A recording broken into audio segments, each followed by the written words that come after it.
શહેરજનો આવા પરિસ્થિતિઓમાં દરેક નાગરિક જાગૃત રહે અને જાગૃત રહે અને કોઈપણ અનફોલ્ડિંગ સિચ્યુએશન બાબતે સિવિલ એડમિનિસ્ટ્રેશનને એન્ફોર્સમેન્ટ એજન્સીઓ સાથે ઇન્ફોર્મેશન શેર કરે આ જરૂરી છે. તો તમારા વિસ્તારમાં તમે કોઈ સસ્પિશિયસ એક્ટિવિટી ચાલતું હોય જેમને તમે પંચાવતા ન હોય અને પ્રથમ વખત જોઈ રહ્યા હોય અને એમના ઉપર તમને શંકા લાગતું હોય એવા કોઈ પણ પ્રવૃત્તિ કે એક્ટિવિટી બાબતે તમે 100 કે ડાયલ 112ના માધ્યમથી કંટ્રોલ રૂમને જાણ કરી શકશો. હોમગાર્ડ અને સિવિલ ડિફેન્સ અને NSS, NCC, TRB એમને સિવિલ ડિફેન્સના પરિપ્રેક્ષમાં એમના જવાબદારીઓ છે, પરંતુ પ્રાઇવેટ સિક્યુરિટી એજન્સીઓ પણ કેટલાક ઇન્ડસ્ટ્રીયલ એકમોમાં ઓલરેડી ડિપ્લોયડ છે.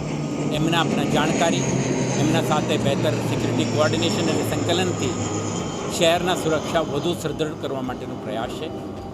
તેમને આપણે કોઈ નવા પ્રાઇવેટ સિક્યુરિટી ગાર્ડને તૈનાત નથી કરતા. જે લોકો ઓલરેડી ATMમાં, બેન્કોમાં, ઇન્સ્યોરન્સ કંપનીઓમાં, ઇન્ડસ્ટ્રીયલ એકમોમાં, કમર્શિયલ એસ્ટાબ્લિશમેન્ટમાં તૈનાત છે, એમના સાથે આપણા સંકલનથી, કોઓર્ડિનેશનથી સુરક્ષા વ્યવસ્થાને વધુ સતર્ક બનાવવા માટે, જાગૃત કરવા માટે, સ્ટ્રોંગ બનાવવા માટે આપણા પ્રયાસ છે.